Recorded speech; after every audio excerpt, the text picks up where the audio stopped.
Hello everybody. आप सभी को पता है ऑनलाइन टेस्ट सीरीज प्रोग्राम शुरू हो चुका है। 20 अप्रैल से शुरू हुआ था। अभी तक फ़िलहाल मैंने 2 टेस्ट पेपर रिलीज़ कर दिए हैं और हर टेस्ट पेपर का आपको कोड दिखेगा 21AC01। ये फर्स्ट टेस्ट पेपर का कोड है। 21AC02 ये सेकेंड टेस्ट पेपर का कोड है।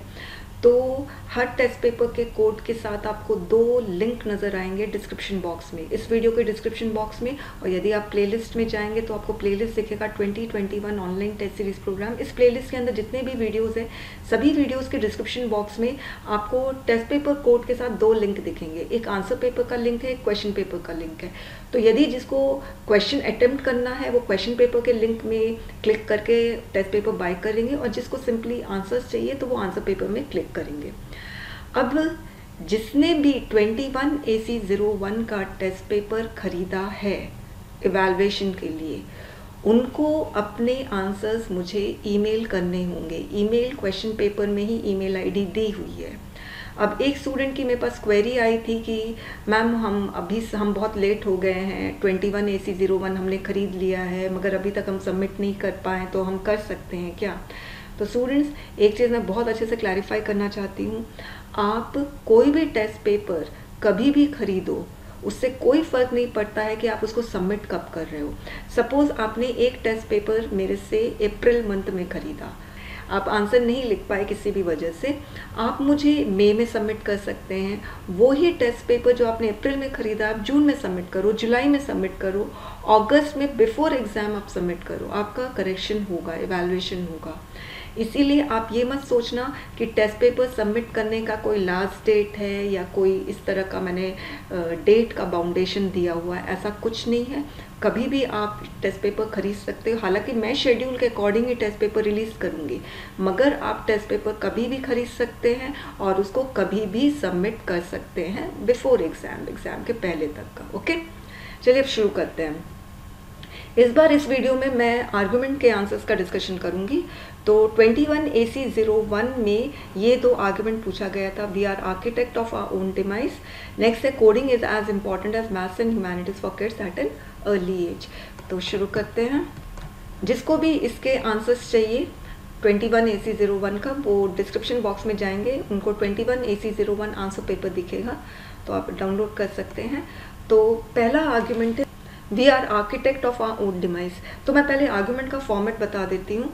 देखिए, आपको पहले इंट्रोडक्शन लिखना है, फाइन, उसके बाद फॉर, फिर फॉर का 1 2 3 और फिर अगेंस्ट 1 2 3 और कंक्लूजन। अब देखो कितना नीट एंड टाइडी लग रहा है।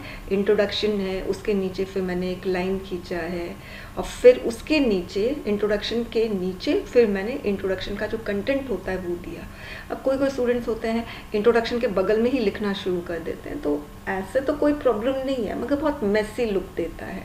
वैसे ही फॉर है तो फॉर के नीचे अंडरलाइन किया है, फिर 1 2 3। स्टूडेंट्स इतने हड़बड़ी में होते हैं कि फॉर को अंडरलाइन भी नहीं करते हैं, ठीक है? तो अंडरलाइन नहीं करेंगे तो पता ही नहीं चलेगा कि एक अलग पार्ट है।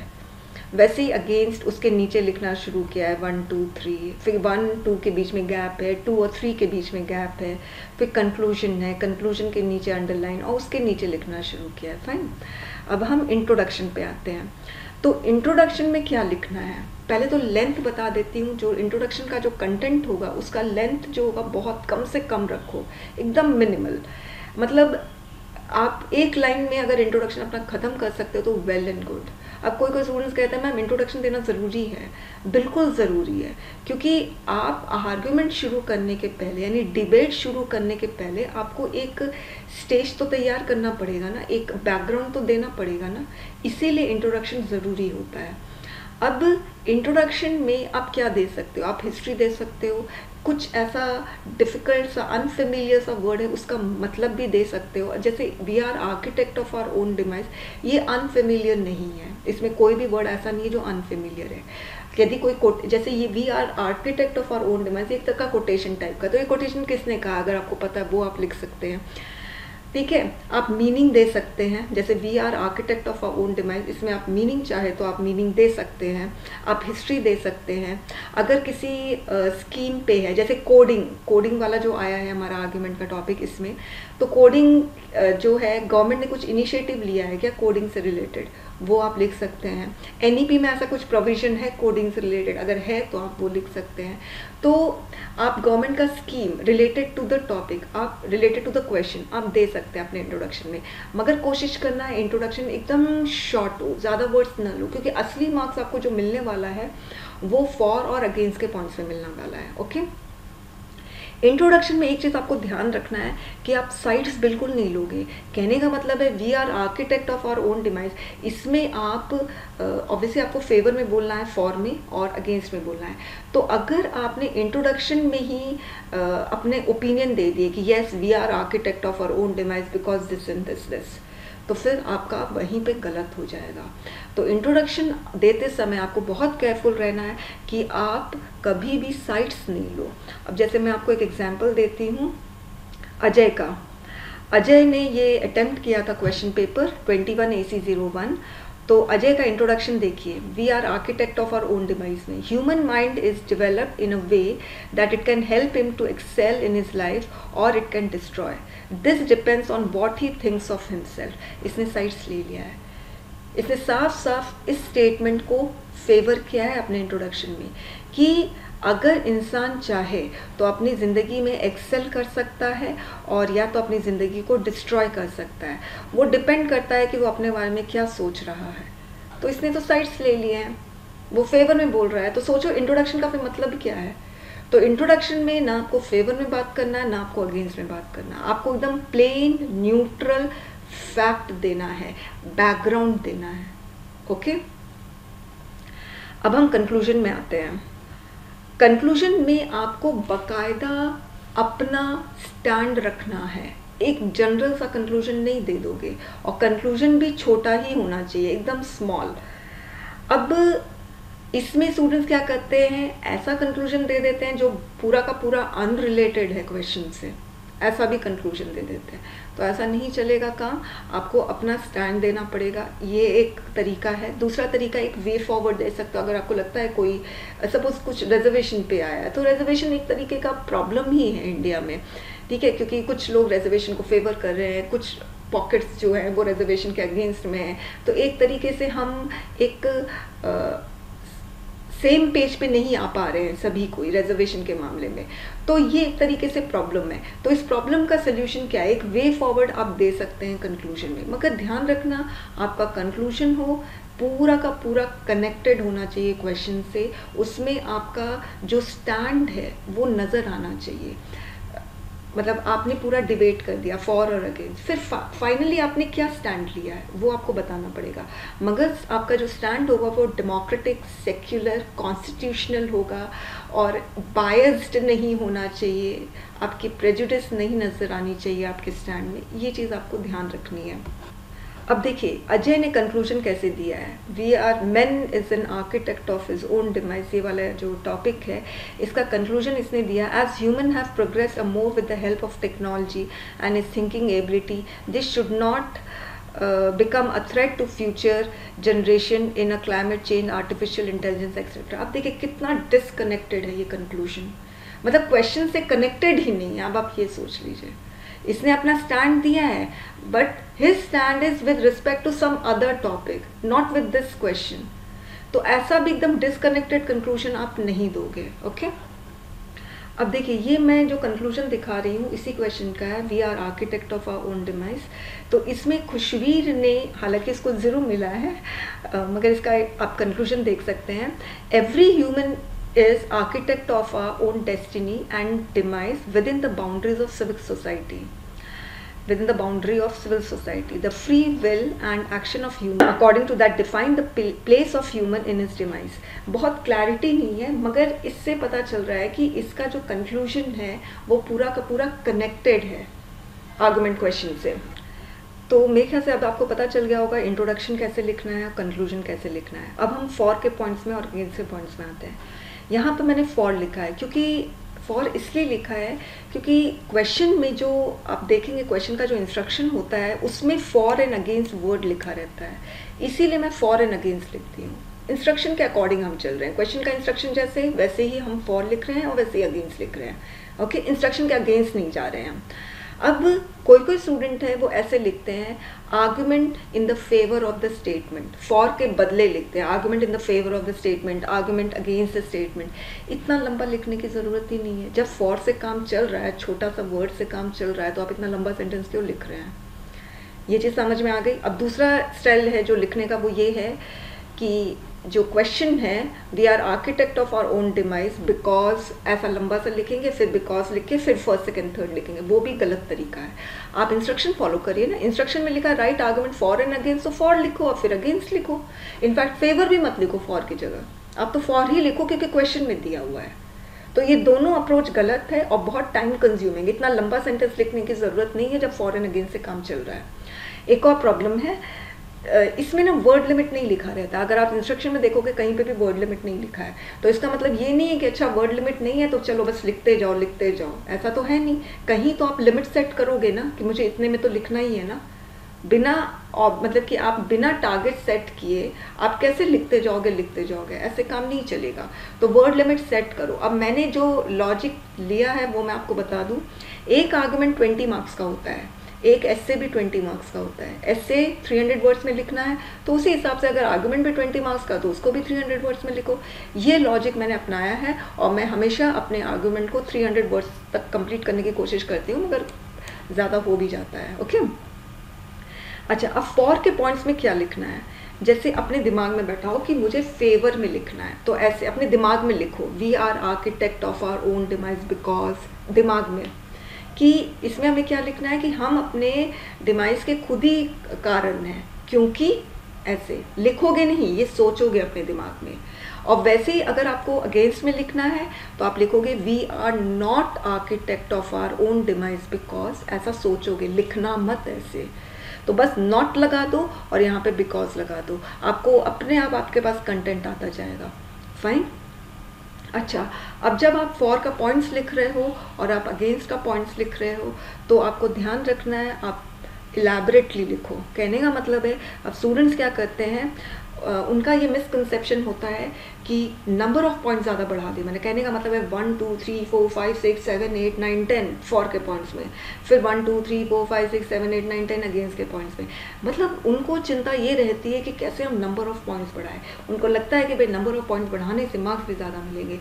ये गलत है, ऐसा बिल्कुल नहीं होता है। आप 2 पॉइंट्स दो मगर सॉलिड दो। ऐसा कोई हार्ड एंड फास्ट नहीं है कि आपको 10 पॉइंट देना है, 3 पॉइंट देना है, ऐसा नहीं है। बस ध्यान रखना, फॉर में जितने नंबर ऑफ पॉइंट्स होंगे उतने ही अगेंस्ट में भी उतने ही नंबर ऑफ पॉइंट्स होंगे। मतलब अनइक्वल नंबर ऑफ पॉइंट्स आप नहीं रखोगे। अगेंस्ट में आपने 3 दिया, फॉर में आपने 4 दिया, ये काम नहीं करोगे।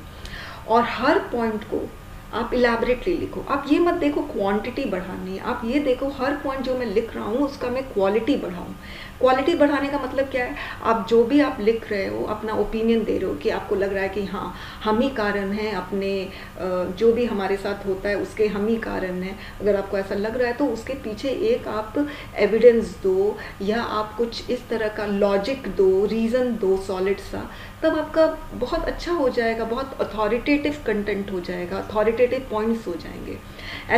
ऐसा अप्रोच मत दो कि बस पॉइंट्स बढ़ाना है। अब मैं आपको खुशवीर का दिखाती हूँ जिसने सिर्फ पॉइंट्स बढ़ाने का काम किया है। अब आप देखिए, ये जो अप्रोच खुशवीर ने लिखा है ये टच एंड गो अप्रोच है। Are every action creates an effect in nature, full stop, खत्म। कुछ इलैबोरेशन है? किस तरह से, कोई एग्जाम्पल दो कि कैसे हमारे एक्शन नेचर को इफेक्ट कर रहे हैं। कुछ नहीं। We can think rationally and emotionally, कुछ नहीं। We can express ourselves to others and also understand others. We always try to better and civilized.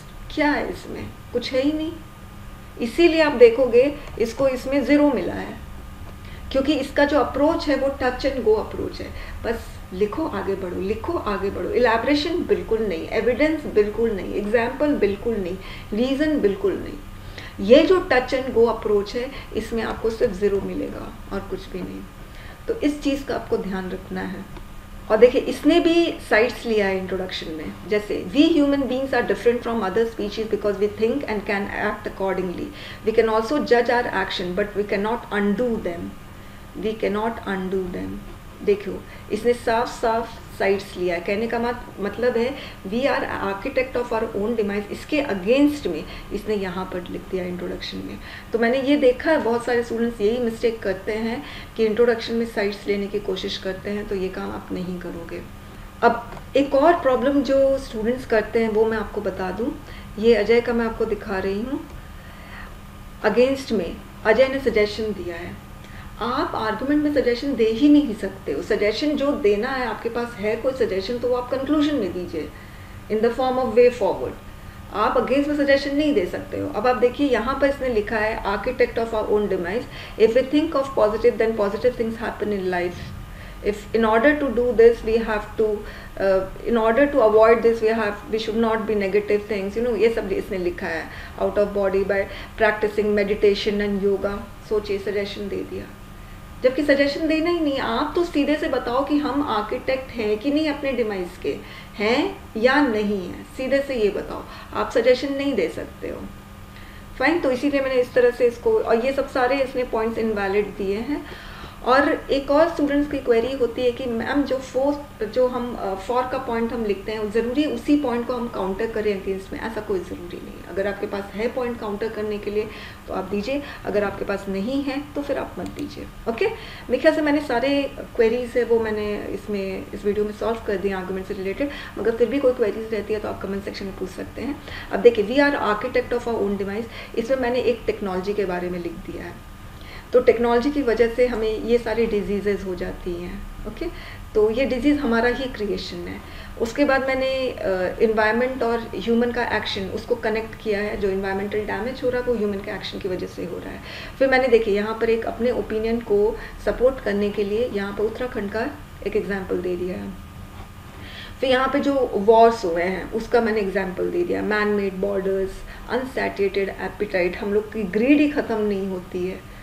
Okay, उसके बाद अगेंस्ट में मतलब हम लोग डिमाइज, यहाँ पर इसका मतलब क्या है, फेलियर। अगर हम लोग फेलियर हो रहे हैं तो वो हमारी वजह से हो रहे हैं, फाइन। अब इसमें अगेंस्ट में लिखा है कि जो इन्वेंशन होते हैं, जैसे यहाँ पर टेक्नोलॉजी के बारे में, ये एक तरीके से इन्वेंशन ही है। तो जो भी इन्वेंशन हो रहे हैं वो हमारे काम को ईजी करने के लिए, हमारे काम जल्दी जल्दी हो उसके लिए, स्पीड अप करने के लिए अपने काम को। तो जैसे एयर कंडीशनर है वो हमने इसलिए बनाया ताकि हमें गर्मी से राहत मिले, मगर उससे CFC निकलता वो तो हमें बाद में पता चला, और जो ओजोन लेयर को जिसमें होल कर रहा है, राइट। फिर यहाँ पर हम लिखे हैं कि हम अपने लाइफ को कंट्रोल नहीं कर सकते। अगर वाकई में हम कंट्रोल कर पाते अपनी लाइफ को तो हम आज ओल्ड एज को स्टॉप कर पाते, डेथ को स्टॉप कर पाते। कुछ ऐसी चीज़ें होती है जो हमारे ह्यूमन कंट्रोल के बियॉन्ड होती है। ओके, फिर कुछ जैसे चिल्ड्रन एंड वुमेन है, वो लोग हमेशा अब्यूज़ फेस करते रहते हैं, वायलेंस फेस करते रहते हैं, तो वो लोग थोड़ी वेलकम कर रहे हैं। तो in this sense they are not architect of their own demise, right. अगर वो लोग होते would have never let it happen. फिर conclusion, we cannot control destiny, but by being sensible and value oriented and God conscious we can definitely lessen the effect of mishaps in our lives। हम इसमें साफ साफ बोल रहे हैं, conclusion में ये साफ साफ बोला जा रहा है कि हम आर्किटेक्ट नहीं हैं अपने डिवाइस के। बहुत सारी चीज़ें हैं जो हम कंट्रोल नहीं कर सकते हैं, मगर हम सेंसिबल हो, हम वैल्यू ओरिएंटेड रहे, हम गॉड कॉन्शियस रहे, तो हमारे साथ जो हो रहा है उसका जो एडवर्स इफेक्ट है उसको कम से कम लेसन डाउन कर सकते हैं, राइट। अब नेक्स्ट है, coding is as important as maths and humanity for kids at an early age. तो यहाँ पर मैंने देखिए इंट्रोडक्शन क्या दिया है, इसका मैंने इंट्रोडक्शन आपको बताया नहीं है। ये जॉन ग्रीन बता रहा है इस तरह से कि we are architect of our own device. मतलब जॉन ग्रीन ने भी कुछ ऐसा स्टेटमेंट दिया था जिससे ये पता चल रहा था कि वो भी यही कहना चाहता है। तो हम यहाँ पर फेवर नहीं कर रहे हैं, हम सिर्फ जॉन ग्रीन का स्टेटमेंट दे रहे हैं। हमने अभी तक अपना स्टेटमेंट नहीं दिया, अपना स्टेटमेंट हमें फॉर एंड अगेंस्ट में दे रहा है।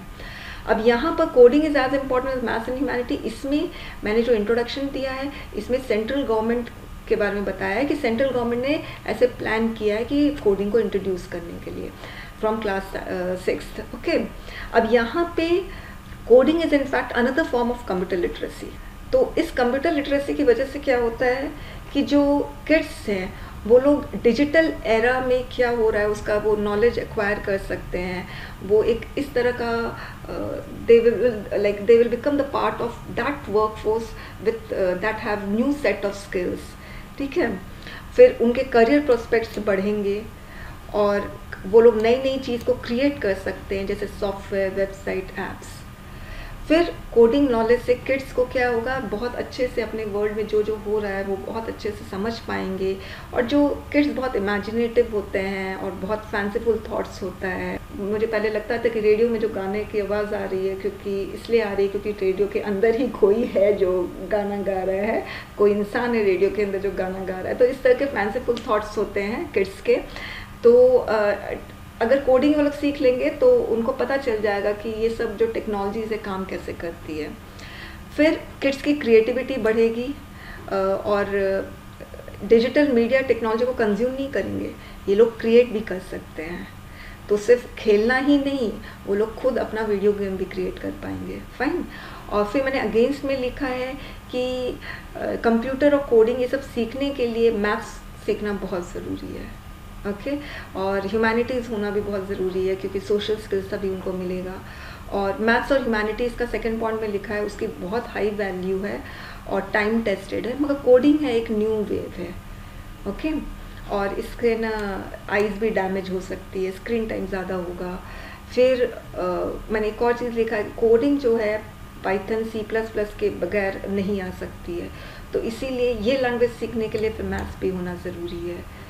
ओके। तो इस तरह से मैंने 1 2 3 करके पॉइंट्स मैंने दे दिया है। अब अजय ने लिखा है, coding from the young age will provide critical thinking. तो क्रिटिकल थिंकिंग कैसे प्रोवाइड होगा, हाउ, इसने एक्सप्लेन ही नहीं किया। ये भी टच एंड गो वाला सिस्टम है। अब देखिए, ये खुशवीर का दिखा रही हूँ मैं आपको।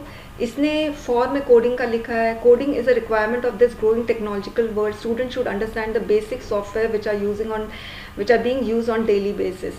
तो मैंने लिखा है कि कोडिंग क्या देता है, मतलब कहीं पे कुछ भी इलेबोरेशन नहीं है, बस इतना सजेशन टाइप का दे दिया कि कोडिंग रिक्वायरमेंट है। क्यों रिक्वायरमेंट है, कुछ भी नहीं दिया। फिर उसके बाद coding will prepare the students for their future career employment, how, why. Coding ऐसा क्या चीज़ दे रहा है जिसकी वजह से फ्यूचर करियर इंक्रीज होगा या फ्यूचर प्रॉस्पेक्ट्स बढ़ेंगे। फिर इसमें coding will help students develop analytical thinking. कैसे, ये टच एंड गो सिस्टम है इसका, जिसमें मार्क्स नहीं मिलते हैं। तो इसलिए मैंने लिखा है इलैबोरेशन। ओके। और इसलिए इसको 1 मिले हैं। फाइन स्टूडेंट्स, मेरे ख्याल से आपको बहुत अच्छे से समझ में आ गया होगा कि आर्गुमेंट कैसे लिखना चाहिए। Thank you so much.